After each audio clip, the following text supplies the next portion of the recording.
La estructura y función del aparato reproductor femenino ya debería ser sabido por muchos, por todos, ¿cierto?, dedicados a estos temas, de que gran parte del aparato reproductor femenino se organiza y desarrolla y tiene su origen muy temprano durante el desarrollo embriofetal o postfecundación, cuando el embrión es XX, es decir, una mujer, genéticamente mujer. ¿Bien?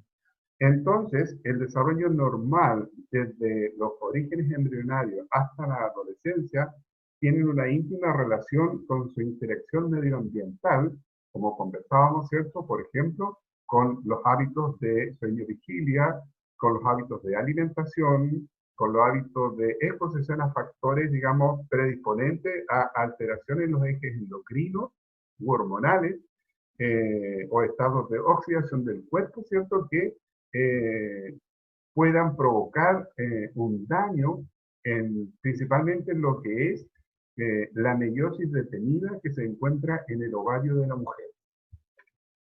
Entonces, como todo esto tiene interacciones, ¿cierto? Desde el medio externo a través de la luz, los ojos, retina, eh, el hipotálamo, ¿cierto? La adenohipófisis y los ovarios a través de las gonadotrofinas.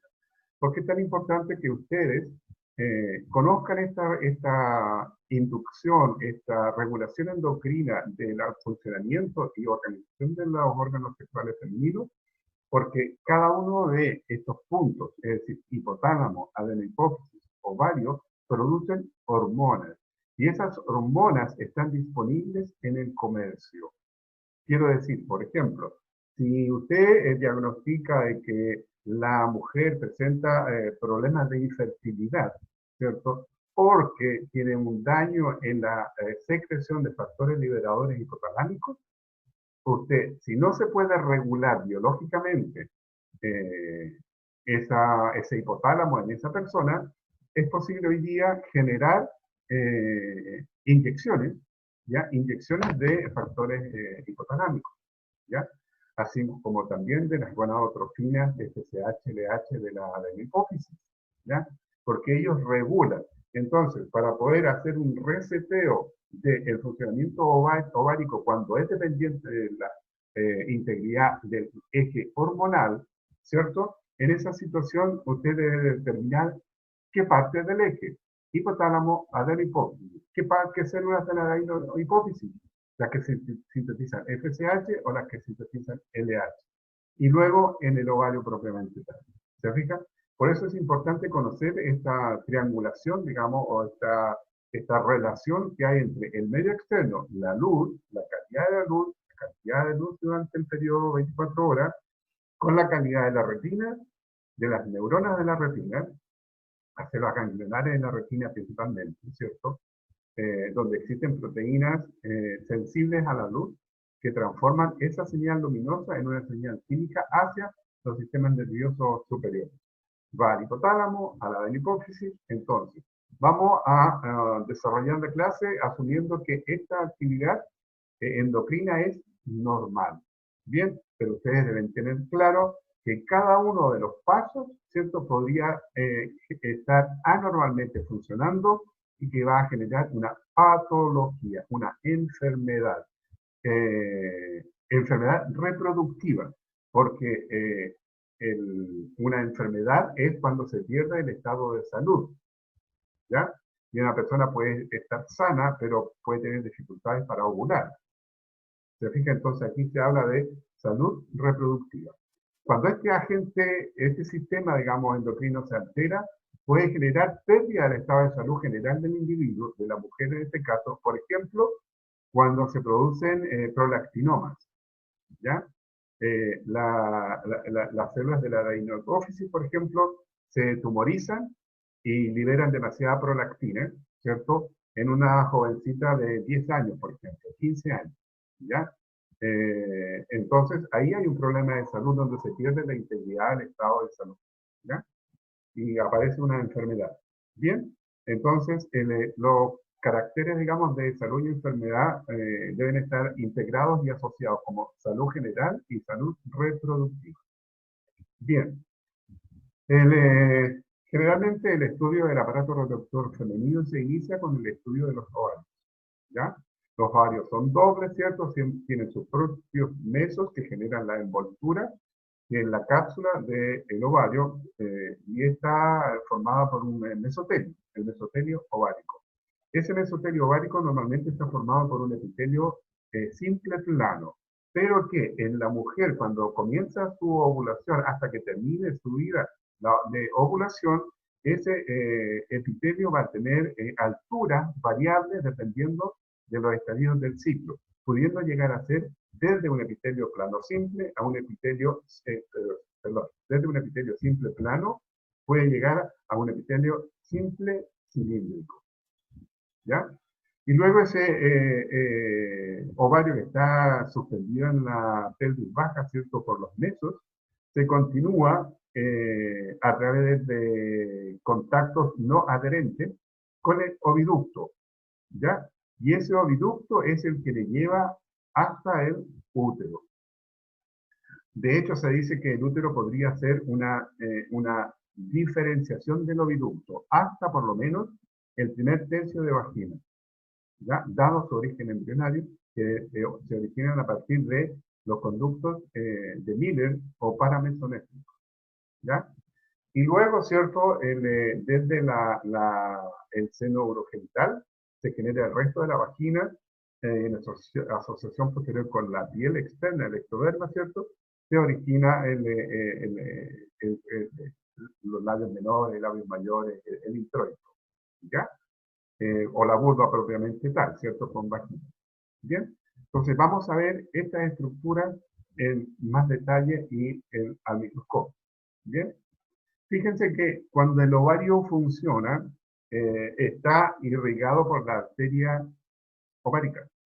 Esa arteria ovárica se ramifica y va a volver a ramificarse hacia el útero, ¿ya?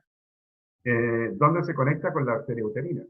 Por lo tanto, todas las hormonas que se puedan sintetizar en el ovario van a ir casi al segundo, quiero decir, inmediatamente, a mostrarse al útero.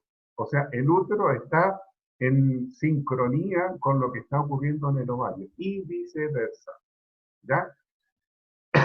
Es por eso que la ovulación significa cambios en la producción de hormonas desde estrógenos a progesterona. Y de esos cambios rápidamente se entera el útero, ¿ya? Para generar, digamos, los periodos de ventana, de recepción del embrión, etcétera, etcétera. Bien, entonces, el ovario, como ustedes saben, en la mujer, en la mayoría de los mamíferos, ¿cierto? Eh, Se organiza muy temprano durante el desarrollo del embrión.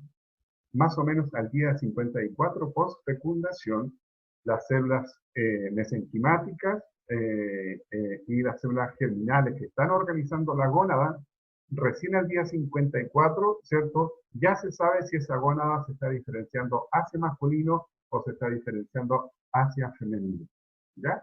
Quiero decir con eso que la meiosis, como ustedes recordarán, ¿cierto?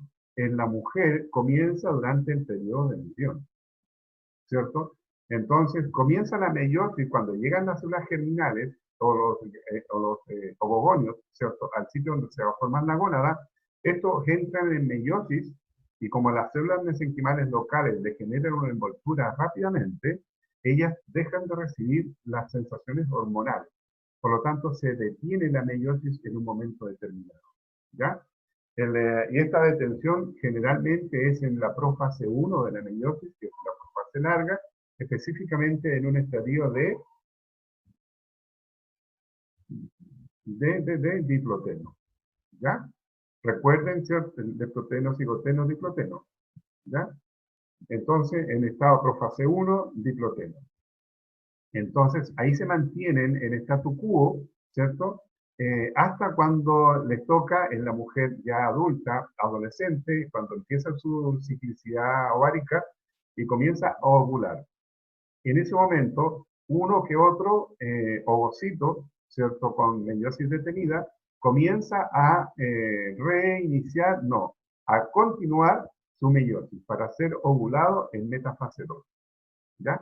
Entonces, el ovario, ¿cierto? Un corte transversal de ovario, aquí a la izquierda, en la imagen de la izquierda, ¿cierto? Aquí, este ovario es un dibujo, y es el dibujo ovárico que se encuentra en el libro Di Fiore, ¿ya? ¿Por qué es tan importante este dibujo?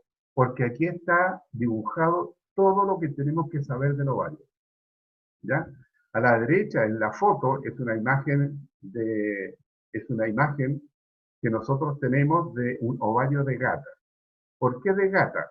Porque la gata es como el dibujo de Di Fiori. ¿Se fija? Que si esta fotografía fuera un ovario humano, no encontraríamos casi nada. ¿Ya? Tendríamos que hacer muchos cortes, para poder hacer la enseñanza de todos los estadios que va encontrándose en el estudio del ovario humano. ¿Ya? O sea, por ejemplo, para ver un ovocito en el ovario humano, necesito por lo menos 500 cortes. ¿Se fija? Entonces, el ovario de gata es una verdadera enciclopedia para estudiar la meiosis femenina. Y es por eso que se utiliza en las clases, porque en un corte, en una lámina que usted vea al microscopio, va a encontrar casi todo. E incluso, la gata puede tener 2 ovocitos por folículo. ¿Ya?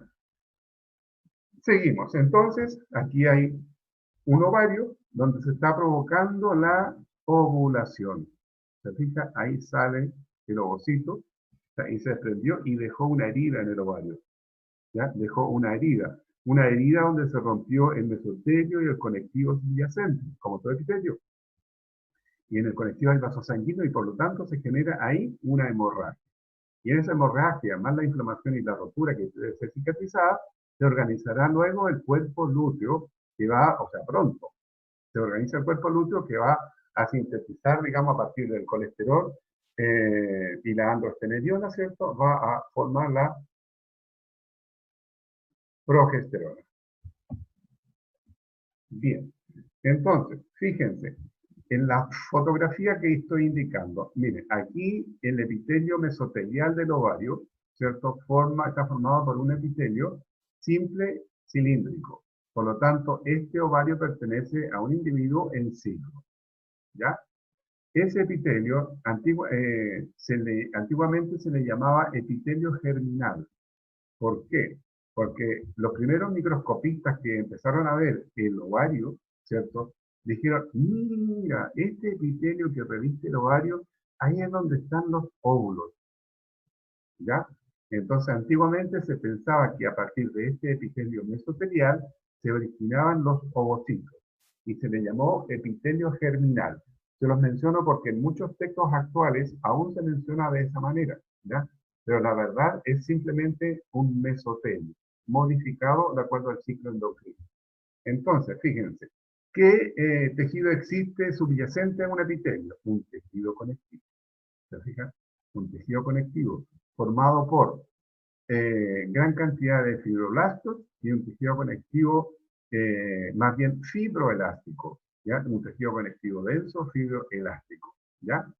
Eh, Embriológicamente, esa región o ese tejido, si hubiese sido masculino, habría correspondido a la albuginia propiamente tal. Pero como en el ovario no existe, no se describe una albuginia real, en el ovario se le llama a la región falsa albuginia, ¿ya? Entonces,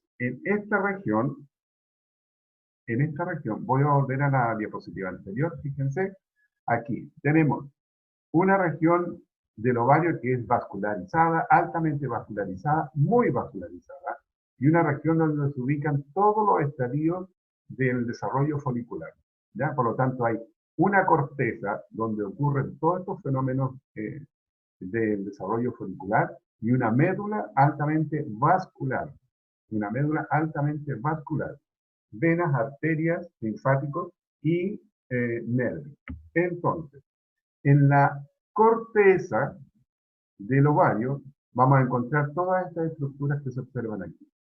Estos son los folículos iniciales que se quedaron durmiendo aquí desde el embrión, ¿ya? Y eso esos elementos se llaman folículos primordiales. Son los primordios, folículos primordiales, ¿ya? Entonces, fíjense que los folículos primordiales son muchos, millones en un principio.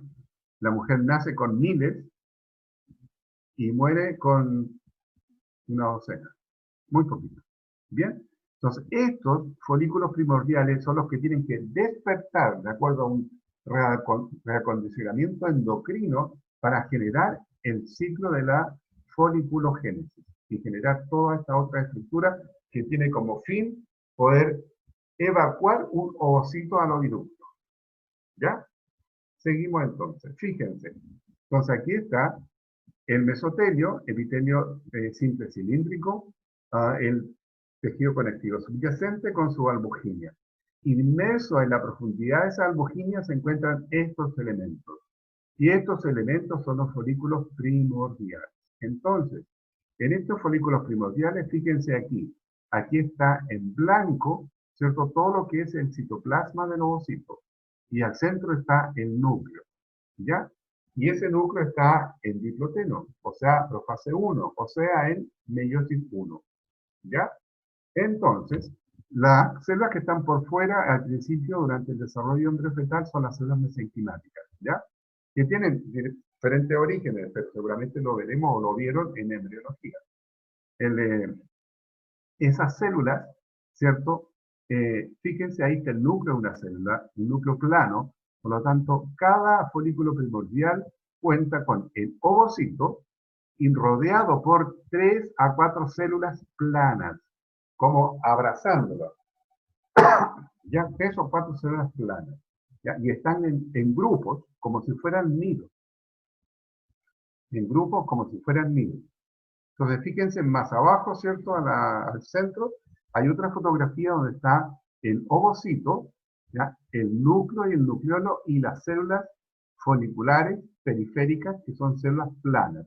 Una sola corrida de células planas periféricas que le rodean, ¿ya?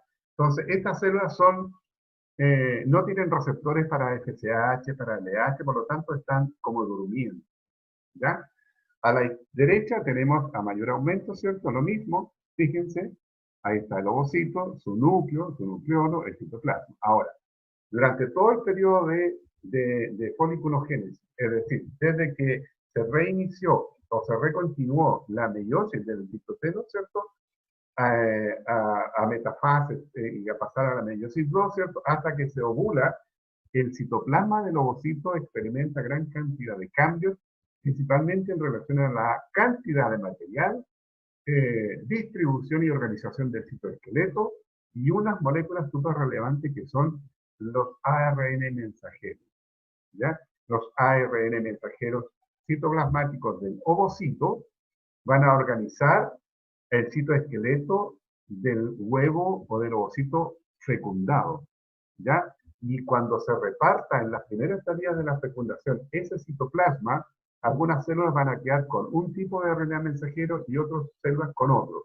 Y esos RNA mensajeros en esas distintas células van a dirigir el destino de las células, ¿ya? ¿Qué células van a hacer? Ectoderma, mesoderma, endoderma, etcétera, etcétera. Se va a ir a formar la cabeza, el sistema nervioso, etcétera. ¿Bien? Entonces, también crece el citoplasma, ¿cierto? Entonces, estas células están durmiendo. Cuando la mujer entra en la pubertad, empieza a haber un ciclo de ovulación. Y esa ovulación lleva implícito el desarrollo, el despertar de esta composición, ¿cierto? Para que se desarrolle a un óvulo, a un ovocito a ser ovulado. Entonces, fíjense, una vez, ahí tenemos el epitelio germinal o el mesotelio, la albuginia o falsa albuginia con su tejido fibroelástico, ¿cierto? Y fíjense, aquí hay un ovocito con su núcleo y su nucleolo. Fíjense las células que están alrededor. Tienen núcleos redondos. Y fíjense en la anterior, los núcleos son planos, ¿ya? Seguimos entonces, núcleos son redondos, ¿ya? Cuando el núcleo es redondo, lo más probable es que la célula sea cúbica. ¿Qué pasó aquí? El folículo primordial fue despertado, ¿cierto?, por señales endocrinas, ¿ya? Y le dijo, entra en mitosis. Y las células planas se soltaron e hicieron mitosis. Y aumentó el número como una corona. ¿Se fija? Y por eso como una corona que rodea al ovocito. ¿Ya? Fíjense, ahí está la membrana plasmática del ovocito y aquí están las células de la corona. Es una corona que rodea y por eso se llama corona radiata. ¿Ya? Entonces, cuando nosotros encontramos esta formación, fíjense, acá hay otra igual y acá hay otra igual. ¿Ya? Eso se le llama folículo primario. ¿Ya? Folículo primario. Y ese folículo primario, ¿cuántas corridas de células periféricas tienen? Una. Tenemos entonces el folículo primario unilaminar. ¿Ya? Cuando aparece este folículo primario unilaminar, tanto el ovocito como la célula de la corona radiata en su interfaz sintetizan y secretan proteínas que van a organizar una cinta, como ladrillos, ¿cierto? Que se va a llamar zona pelúcida, entre la membrana plasmática del ovocito y la membrana plasmática de las células de la corona radiata, ¿cierto? Van a generar esa sustancia y esa estructura y composición entre ellas que va a ser la zona pelúcida. Entonces, recién cuando el folículo es primario, recién las células de la corona radiata expresan receptores para FSH, ¿ya? Para las gonadotrofinas, quienes empiezan a comandar el futuro siguiente, el desarrollo. Entonces, todo esto ocurre en la corteza del ovario. Seguimos. Se fijan, aquí tenemos el ovocito con su membrana plasmática, su núcleo, ¿cierto? Y una corrida de células coronales, ¿ya? La corona radiata. También se le llama células de la granulosa, ¿cierto? De un folículo primordial, folículo primario unilaminar, ¿cierto? Aquí hay uno más pequeño, aquí hay uno primordial, ¿cierto? Aquí hay uno más grande. Pero fíjense en la fotografía de arriba, a la derecha. Tenemos el ovocito, su núcleo. Mire, aquí hay una línea gruesa. Esa es parte de la zona pelúcida que se tiene que engrosar mucho más. Pero fíjense aquí, hay gran cantidad de células que derivaron de la continuidad de la mitosis de la corona radiata. Esas se le llaman células de la granulosa interna. ¿Ya? Granulosa interna, ¿por qué? Porque están rodeando al ovocito. ¿Ya? Pero fíjense, hay varias capas, ¿cierto? Entonces, es como si fuera un folículo primario, pero con varias capas.